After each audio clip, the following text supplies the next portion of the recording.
Bonsoir. I haven't made a video in a while, and I haven't made an update in a while, and I haven't gotten back to people for a while. The winter months are especially hard for me because I have a chronic pain condition that gets a lot worse in the winter, and I'm down to at most 10% of functioning because my pain goes up, and when the pain goes up, my cognition goes severely down. You know how, like, if, like, you break your foot, it's really distracting, and you can't really focus on much of anything else. It's kind of like that, except, like, all over my body, and it's constant, and it also makes it hard for me to focus. Sometimes it's called, like, brain fog, and it makes it hard for me to remember things, like even words. It makes it hard for me to type. It makes it hard for me to do things. It makes it hard for me to also want to talk to people. And then when I do talk to people, it's like I kind of also don't want to talk to people because I don't want to talk about what's going on that's bad, because there's so many things that people can say when I'm feeling bad that I don't want to hear, that I really don't want to hear. It's like, you know, I don't want people to try to make me feel better. I don't want people to say, I know how you feel. Anyway, there's a lot. And sometimes it's like I just don't have the energy to deal with talking to people. Like, that is the thing that takes the most energy in my life. And most of the time, if you don't hear from me for a while, it's because it takes all of my energy just to deal with taking care of me. That, like, that's the most that I can deal with most days. And that's why I can't hold a job. You know, I can't even make these videos, which for me is part of my self-care. Is I need an outlet. Like, I can't even talk to the people in my life. I can't even, like, post on a support forum. Can't even make these things. And this, no one would pay me to do this. You know, how do you possibly make a living at this? I can't. You know, there's nothing I could do. Jeez. It's hard taking care of myself and trying to find a reason every single day to keep going in the face of both diminishing finances and sharply diminished chances, as well as the staggering number of people who have gotten SSDI without all this bullshit. It has ramped up my paranoia to 11, feeling like the whole world is stacked against me. And maybe it's because I'm inconsistent with my intense and frequent mood swings, and how prolonged trauma has left me with a survival adaptation that means that my facial expressions and body language and emotional expression don't match the content of what I'm expressing a lot of the time, especially in the presence of other people, and especially in the presence of strangers, and especially in the presence of strangers who have a lot of influence over my survival. It doesn't help that my disabilities are invisible, and acting middle class and abled shields me from some mistreatment and abuse and assault. Means that people, when just look at the surface of me, they're prone to judge me a liar rather than understand that I'm protecting myself. This is protective camouflage that I've developed over a lifetime. And I didn't even realize this myself. The things aren't always as they seem, and not everybody who's poor looks like they sleep in a dumpster. You know, I used to be middle class too, so, you know, I sold off what I don't need, but I didn't immediately go out and buy, like, poor people clothes. I was once middle class, and now I'm poor, but I didn't, you know. Not everybody who's mentally ill either just rants nonsense to themselves constantly. Especially because, like, I was instilled with a deep fear of being institutionalized, and I know that that would immediately land me in the poorhouse.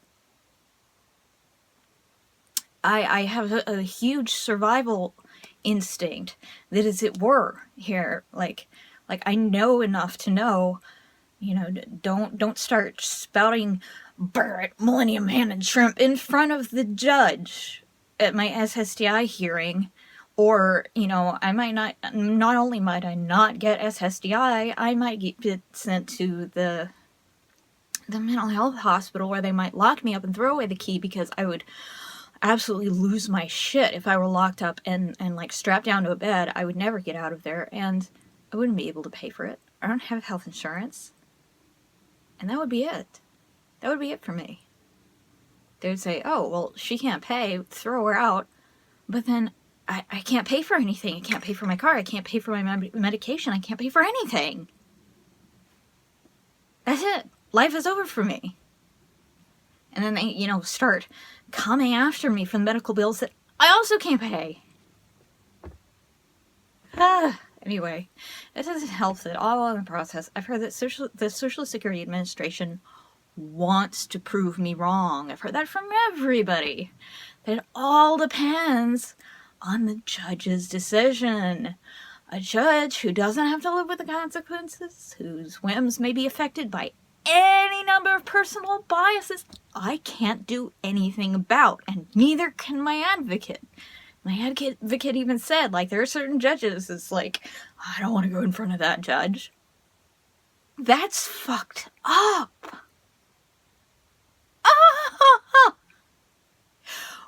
Oh, why do we have a system like this? Why is it one judge? Why don't we have a panel of judges that you have to get, like, you know, kind of like the Supreme Court, where you have to get a majority ruling? Who designed this? This is terrible. And then my therapist, she's helped me a lot. And she meant for the best. I really believe this. But it's unfortunate that at the 11th hour, she triggered my paranoia by telling me that she was afraid to release her therapy notes. Because she was afraid the judge would cherry pick things out of her notes to judge me not disabled. And that led to me getting so paranoid that I didn't even tell my advocate what she said. Super paranoid about everything. Because I was paranoid that if I told my advocate, that then she would tell the other side that everything that my advocate knew, that then the other side would also know, and that they would know then that there was something in my notes that would disprove me, you know. And so the therapy notes didn't get released. But then the judge did exactly that thing with the notes from my nurse practitioners who administer my medications. In other words, meet with me 15 minutes every 3 months. That's exactly what he did. He did exactly what she was afraid of him doing. But then, so with the appeal, we went back, we got the therapy notes released, along with the appeal and everything that I said, you know, saying, like, this isn't true in what you said in your judgment. But I wonder if, because it's going back to the same damn judge, if he's going to do exactly what she predicted.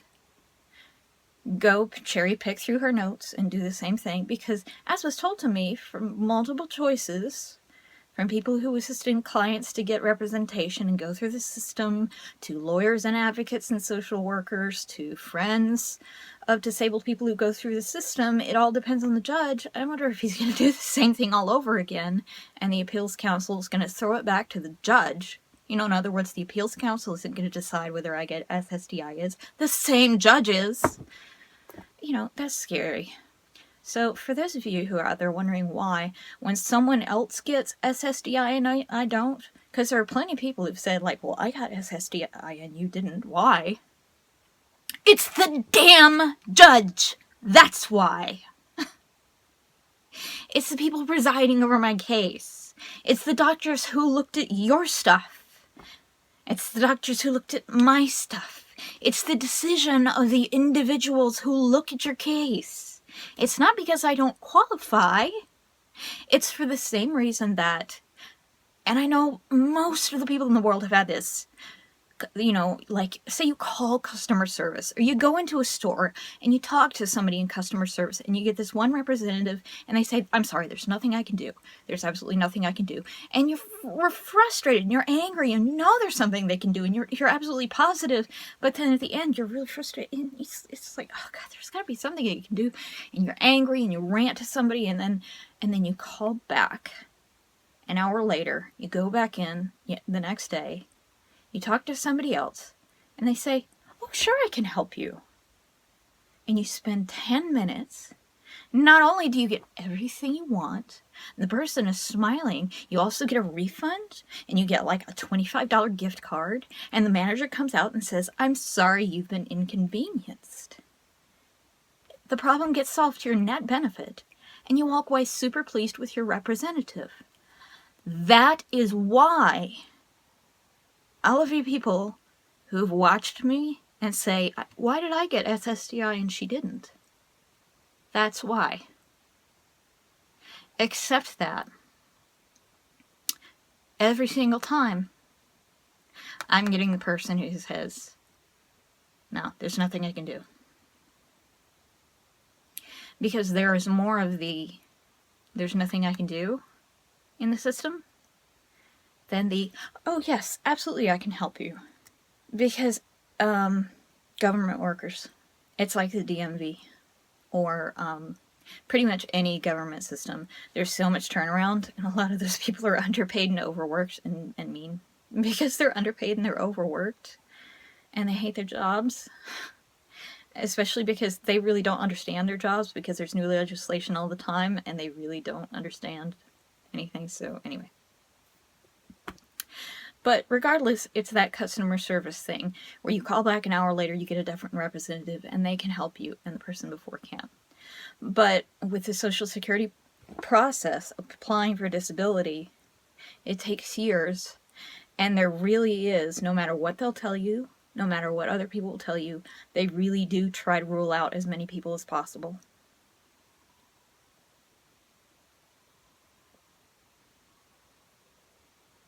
I am an unreasonable atheist. I'm not an agnostic. I'm not prepared to believe in a force that is larger than us, you know, working over our fates, a puppet master. But if I believed in larger forces at work in our fates, I would believe that some all-powerful force has had it in for me since day one. I was born out of hate, not out of love. I was raised in hate, not love. And that's a shitty life. For 5.5 years, I was loved and wanted. I had a home, and I knew what that was like. People who say, I know what it's like to lose your husband, to me, are full of absolute shit.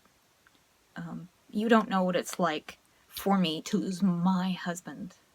It's all about context. I came from an unholy, like in the literal sense of the word, abusive background, and I met a man more miracle than human who loved me exactly as I was, no matter what. And if not for that, I would not be alive now. He was the first one to ever love me, to teach me what love was. I'd been surrounded by people who paid lip service to the word love. The word love was thrown around cheaply and freely beforehand, and it meant either nothing or I own you, or please stop hurting me, depending on who was saying it. I wrote letters to my representatives. They responded really quickly. I'm really impressed and humbled. This is the first time I ever wrote letters to my representatives. They sent back release forms so that they could look into my cases, and to my credit, even though it was winter, I filled them out and sent them back. But this has been a terrible winter. As the temperatures swoop and dive, my symptoms have been a wreck. Every year is worse, because every year my chances and circumstances are worse. My finances are worse, my mental health is worse, my coping capacity is worse, my prognosis is worse, my hope is drained away. There's not much anything thing can do in a life that has failed on so many levels. I've broken down, and my efforts to get enough help to survive have all but failed. And when people ask, what can I do? I'm just as frustrated as they are. The best I can do is get the word out, make noise, tell media outlets, make a scene, make this a story. I'm rendered helpless. How can I do anything with my life except struggle to survive day to day while my chances and hopes shrink? I can't work as an activist for any cause, not even for my own, because it takes everything I have just to get through a day. We're in March, and I'm having trouble I normally associate with February. Let me break that down for you. I have been living in this RV that I don't own and can't count on not being, like, sold out from under me, like maybe repossessed or falling to bits or just whatever, catching fire. I can't count this place. Who knows? For more than 3 years. Every year is harder.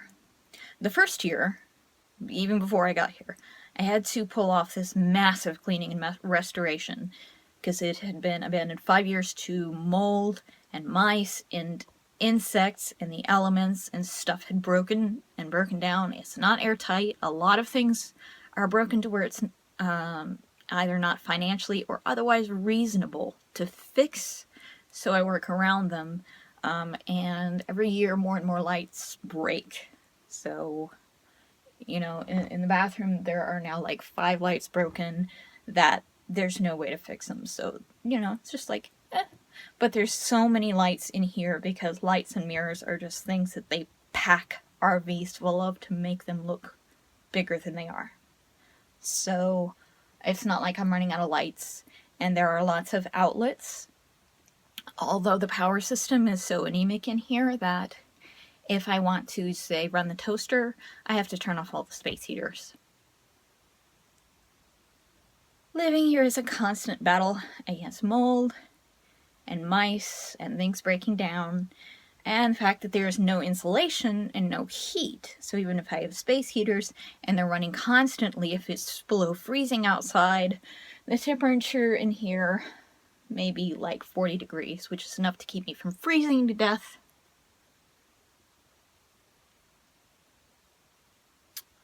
It's not healthy.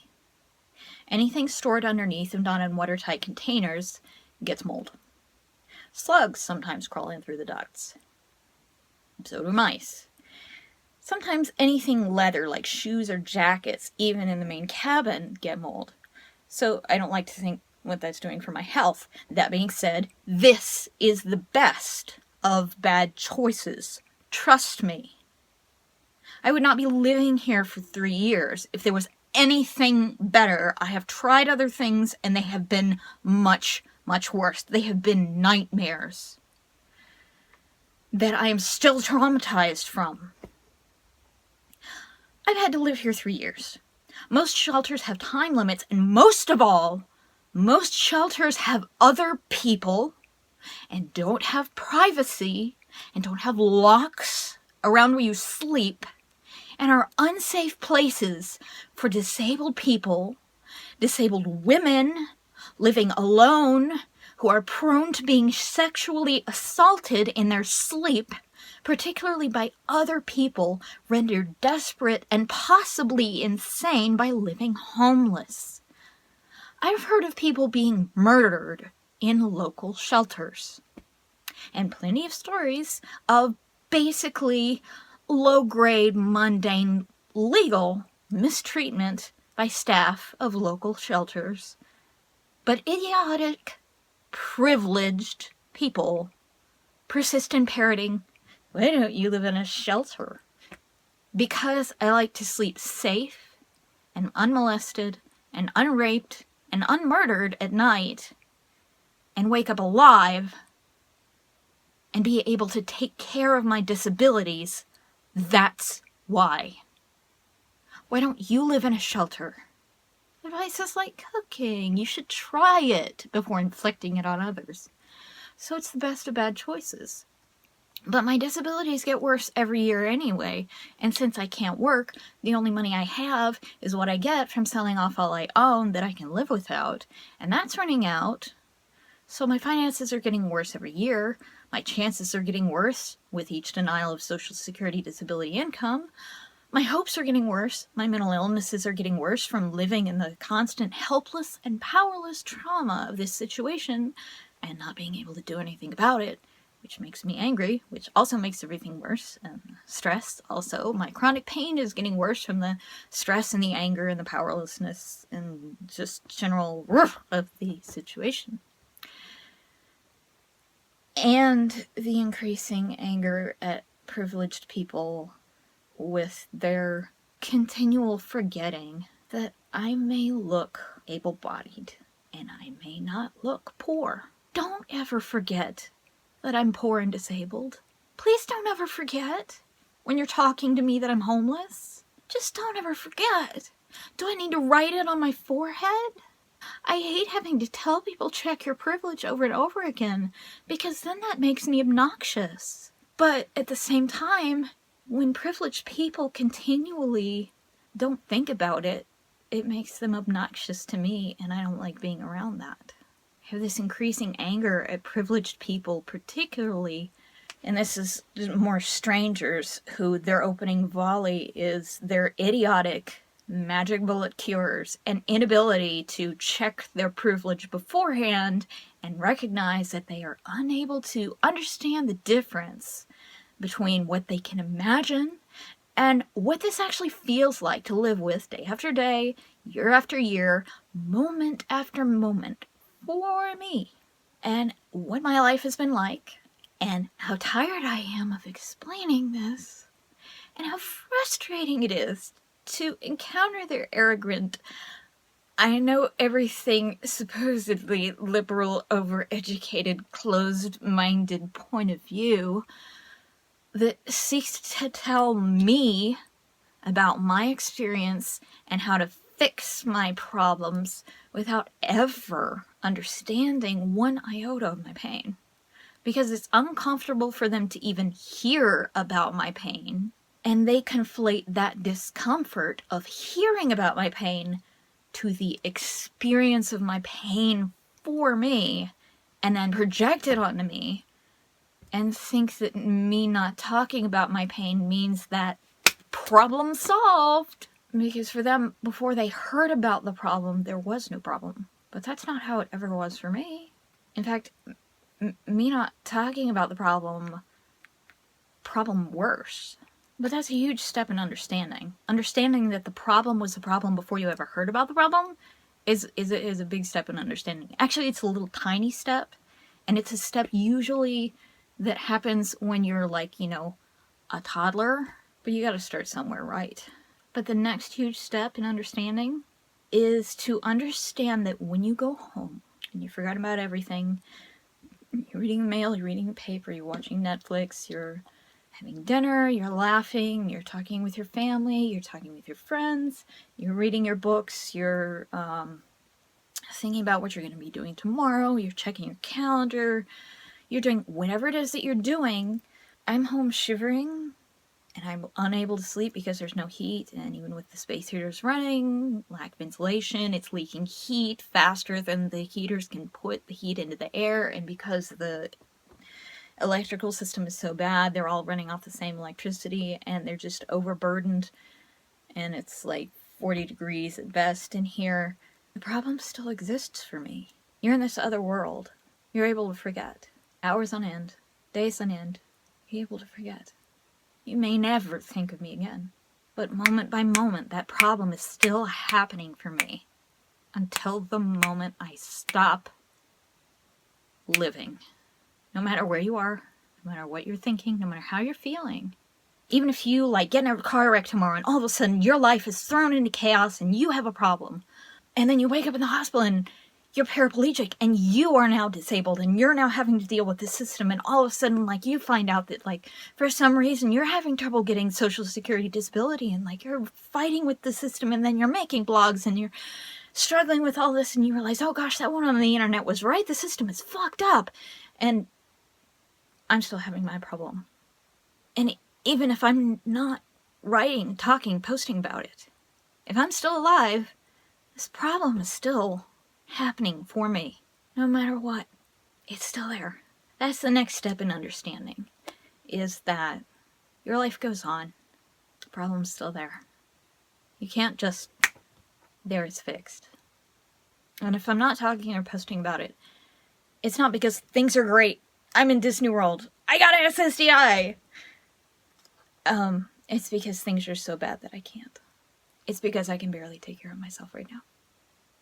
If I did get SSDI, and things were great, and I was like really busy with stuff, I'd be making a lot of really, really short blogs saying like, oh my god, this is going on, and this is going on, and this is going on, and if things were really great, and like all of my stuff was taken care of, and I got Medicare, and I got housing, and I got all this stuff, then I'd say, okay, and here are all the things that I wanted to make that I didn't make because I was too wrapped up in my own issues.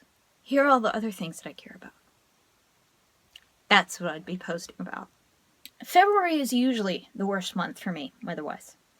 The cold gets the worst, and it gets cold, and it stays cold for the longest time. It's when the long, hard freezes come.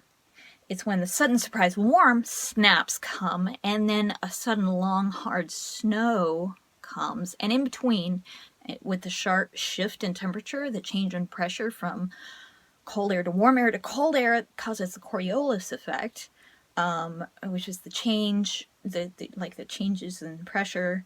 It causes these really, really strong winds during the daytime. These high winds, they gust all day long, so hard that if you're facing into them, you can't breathe. And it goes over uncovered garbage and around people nursing colds and flu and infections, and waves of illness hit everyone in North Carolina. If I get sick during the year, that windy day in February is the dreaded day that I get the infection, and then I'm down for 2 weeks. I remember that day with much dread, and usually like on that day I'll wrap up with scarves around my face and sometimes even like germ masks. I didn't get sick that day this year in February. I remember that day. I remember where I was. I didn't get sick. I was like, yay, yes. The problem is, rather than that rapid cycling temperature swing happening once in February, it's happening almost as often as I have my borderline mood swings. And the temperature is like a neck-breaking roller coaster for me personally, both living with no heat and as severely impacted in my disabilities as I am by the weather. And it's continuing to happen throughout March. And here's how it goes. The weather warms up. Highs in the 70s. Normally this would lift my mood. I would be spurred to make plans and clean. I'd have cheerfulness. I'd have hope. I'd make blogs. Thanks to how long this has been going on throughout February and now into March, I merely check the weather in dread and have my fears validated by the weather forecast. I see that in 3 to 5 days, it's gonna be lows below freezing. So I use what energy I have to rush to the grocery store before everyone buys all the bottled water. All of it. Clean out all of the grocery stores. And I actually need it. Because 3 to 5 days later, the overnight lows are below the freezing point. Since RVs have to be mobile, in other words, everything pulled up inside, the water junction has to be external and therefore can freeze and absolutely has to be shut off underground and the external thing drained, or else it can freeze, crack, and explode, as it has done more than once, expensively in the past. I have to fill up jugs and make sure the wastewater tanks are dumped and flushed, and I've showered and washed dishes, and whatever energy I have during the warm weather I use to do all of these things, make sure I have enough water, which takes all of my energy that I have during the warm weather. And then the temperature plummets. No water.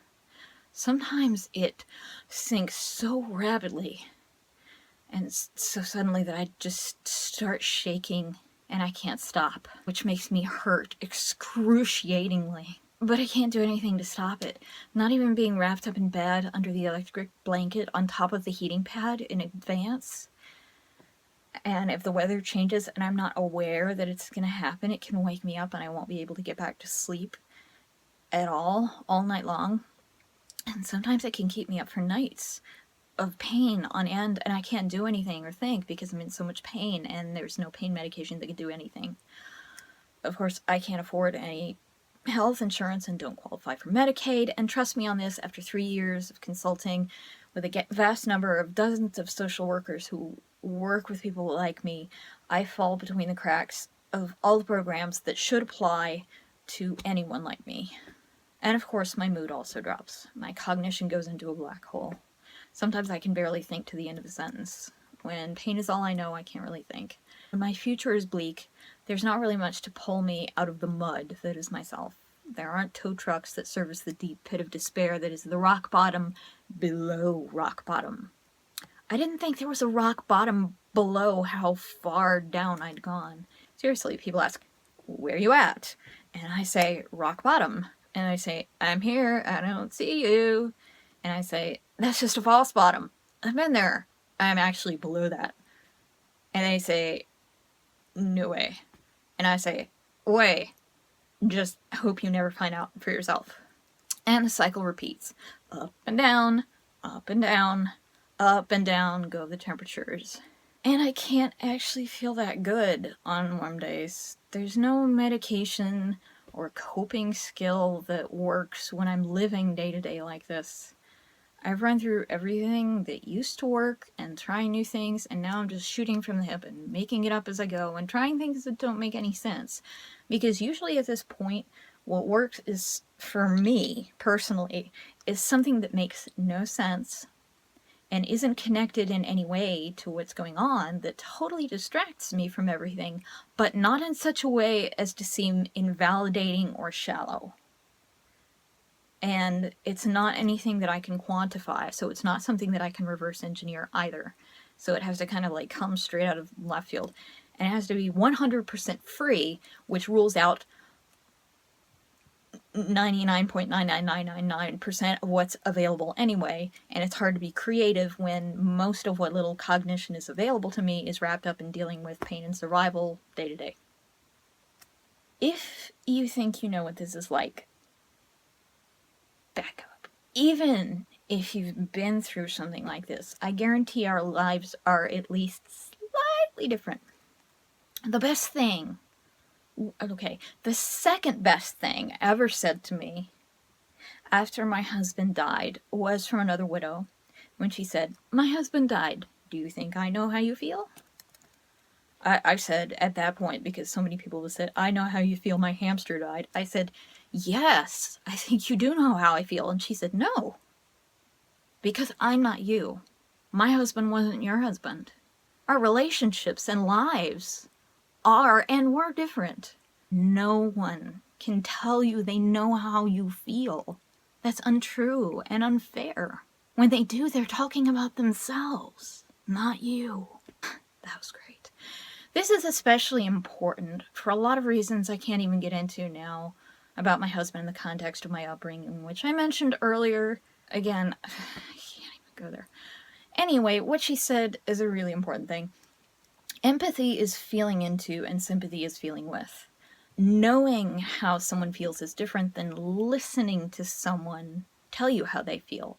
It can often mean putting yourself in between keeping your heart and your ears open, and if your mouth is open, you're not listening. I have heard, "I know how you feel," so much, it's one of those things that instantly pushes down and holds the volcano eruption button inside me.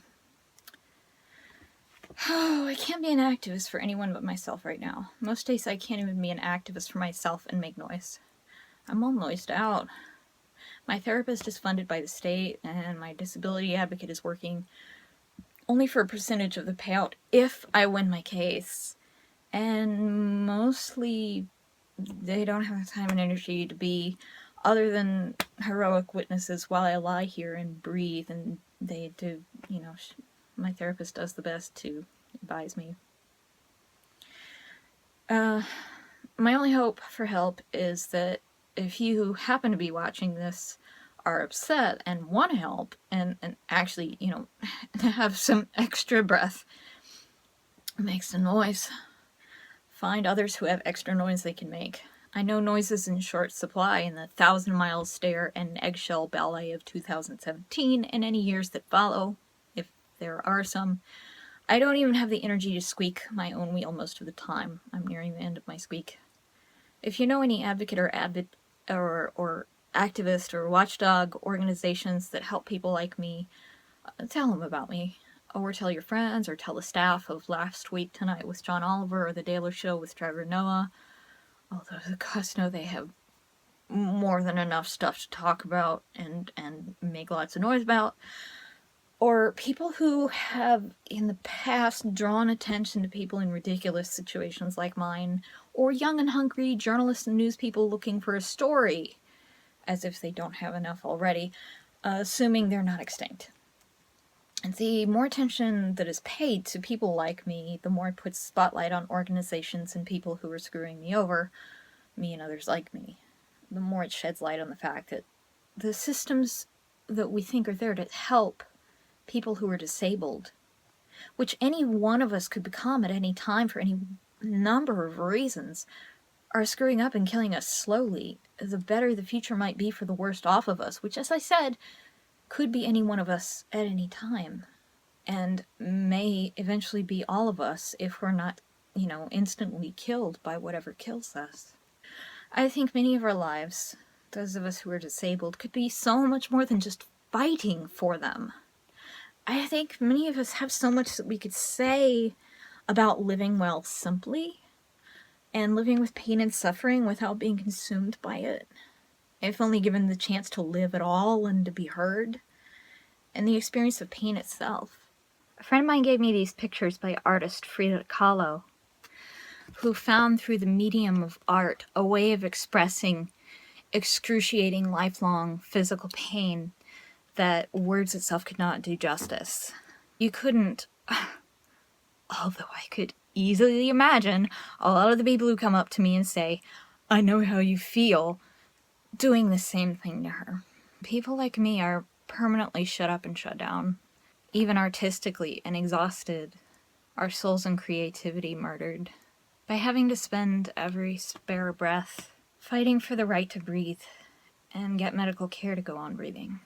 And then having to deal with offensively privileged, crusading people who try to sell me on snake oil, sugar pill, and EMDR cures.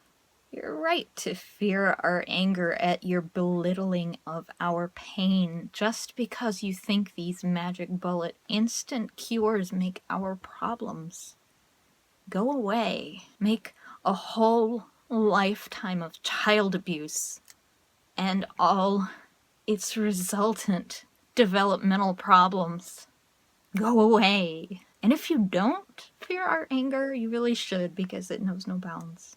A lot of my problems are systemic and don't have one source, or any one source that I actually can legally go track down and talk to. But when you come into my face or my space and open your mouth or type, and you're a source, and when you're right there, and I have a lot of anger stored in the tank, and if you're pampered and arrogant enough to do that to someone at the end of her rope who has been abused by people like you since the day she was conceived, don't think you haven't earned what's about to happen to you. I really, really need an outlet, but that's going to take more energy and time than I have now. Hard freeze tonight. Stuff to do. Overall, there's so much I want to say. Always so much I want to say. I was a kid once. I had dreams that had nothing to do with all this angry stuff and activism once. I was once so young that there was still hope and dreams and imagination available to me, and I used them as an escape. I wanted to write fantasy and science fiction, but the abuse had already started. It's kind of an escape. I spent so much of my life around people who wanted me to say only what they wanted to hear, or increasingly didn't want to hear anything I said, or even see my face, or hear me breathe or walk, or twisted everything I had to say into something to use to hurt me, until I just pled the fifth and turned into a listening receptacle for the toxic garbage they spouted. Not just my parents and their new age cult friends, but abusive, especially paternalistic and controlling people drawn to me because of the grooming and insufficient development of capacity to avoid and head off such people at the past early on, shutting relationships like that down. I spent a lot of my life around people who would draw me out, saying they wanted to see what I did creatively, but only so they could criticize everything about it, while admitting they'd always wanted to write. So clearly coming from a place of envy and wanting to, through me, force me to make what they wanted and to read while hiding behind their own cowardice and control and abuse. So there's still all those dreams and all that I wanted to say and write and do creatively, and now it's packed down under this massive resentment and toxic sludge and anger and years of radioactive abuse that leak into everything I do now, which is pretty repulsive even to myself. And now I understand how the people who did this to me got the repellent, infectious way they did, and I howl in despair, knowing I'm headed the same way and fear there's no hope of escape. Anyway, moving on. I think I mentioned earlier where I was with contacting my political representatives. I don't know if I mentioned before how grateful I am to Alan Welty-Green for helping me to write to my political representatives. I've been way too close for way too long to the situation, because every time I sat down to write about it, it was scores of pages long. How could I condense a life of suffering and years of petitioning and being rejected and my pain into a single page, and yet I needed succinctness in order to elicit help from my representatives. Brevity has been my challenge, as you can see from how long these videos are. He has been a most excellent source of restoring my hope when I needed it most, and also assisting me when I needed it most, in the ways I needed it most. So Congressman George Holding, Senators Tom Tillis and Richard Burr sent me back the release forms that I needed to send to them so that I could authorize them to get information from the Social Security Administration, which I sent back to them, and then they instantly sent back confirmations of receipt of my release forms. But here's the reason that I'm also dedicating this update to Anna Osborne, who is a constituent advocate to Senator Tom Tillis of North Carolina. I had mentioned in my correspondence that when trying to get a date for Social Security disability income hearing, a claimant or claimant's lawyer or advocate can send in a dire need letter. If a person is in dire financial need, especially if one is, for instance, homeless, as I have been for 3 years, and my advocate was on the brink of sending one on my behalf when my hearing date was announced after waiting for 1.5 years. But when I was told the appeal would take 2 years, I asked her if we could send in a dire need letter for that. And she said no. And I thought that was wrong, so I mentioned it in my letters to my representatives. Miss Anna Osborne sent me an email saying that she had faxed the Social Security